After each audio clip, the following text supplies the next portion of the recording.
Shalom, hari ini aku mau sharing tentang kedaulatan. Yang pertama aku mau sharing tentang kedaulatan Yusuf. Jadi awalnya itu saudara-saudara Yusuf cemburu karena Yusuf dikasih jubah yang bagus dari ayahnya. Terus akhirnya saudara-saudara Yusuf ngejual Yusuf ke orang Ismail yang dibawa ke Mesir sampai akhirnya dijadiin budak di rumahnya Potifar, kepala pengawal raja. Walaupun jadi budak, Yusuf tetap disertain Tuhan sampai dia menjadi kepercayaan tuannya. Tapi integritas Yusuf mulai diuji waktu istri Potifar mulai merayu ke Yusuf. Dan Yusuf lebih milih buat dipenjara daripada dia berdosa di mata Allah. Di penjara, kedaulatan Tuhan tetap bekerja. Yusuf berhasil menafsirkan mimpi juru minuman dan roti jala, yang akhirnya bisa membawa Yusuf ke hadapan Firaun buat ngertiin mimpi tentang 7 lembu kurus yang memakan 7 lembu gemuk. Yusuf ngejelasin bahwa Mesir bakal ngadapin 7 tahun kelimpahan yang diikutin dengan 7 tahun kelaparan yang hebat.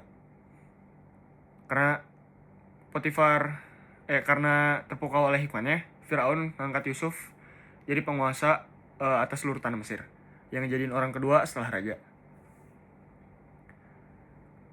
Saat kelaparan hebat melanda seluruh bumi, saudara-saudara Yusuf datang ke Mesir buat ngebeli gandum. Dan setelah tahu bahwa Yusuf menjadi orang kedua setelah raja, saudara-saudaranya sujud dan mengenapi mimpi masa kecilnya Yusuf. Dan aku juga mau sharing tentang kehidupan aku. Karena aku sebagai student atlet, aku juga pasti pernah ngerasa down karena banyaknya tugas. Terus juga belum lagi aku latihan fisik fundamental, skill, gym, dan lain-lain. Sampai aku juga pernah ngerasa kayak, kenapa aku harus ngelakuin ini?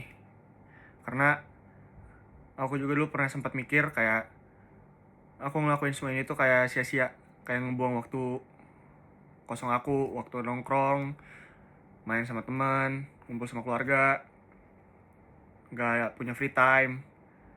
Tapi di saat itu Tuhan ngingetin aku kayak, ya apa yang aku mulai harus aku selesain.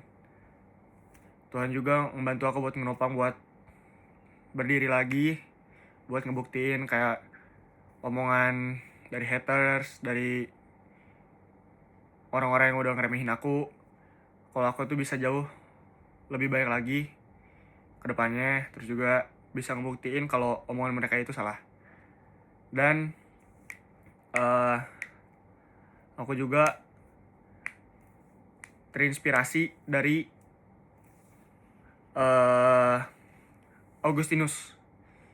Augustinus itu seorang pemuda jenius yang hidup di dalam kemewahan, atau istilahnya anak orang kaya, terus kesenangan duniawi di Kartago.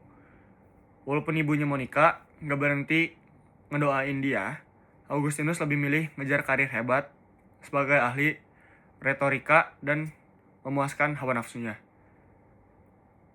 Buat dia, agama itu terlalu sederhana buat otaknya yang kritis. Tapi di balik kesuksesan di Milan, hati dia selalu kerasa hampa. Dia terus cari kebenaran dalam filsafat dan sekte-sekte kuno, tapi gak nemuin kedamaian.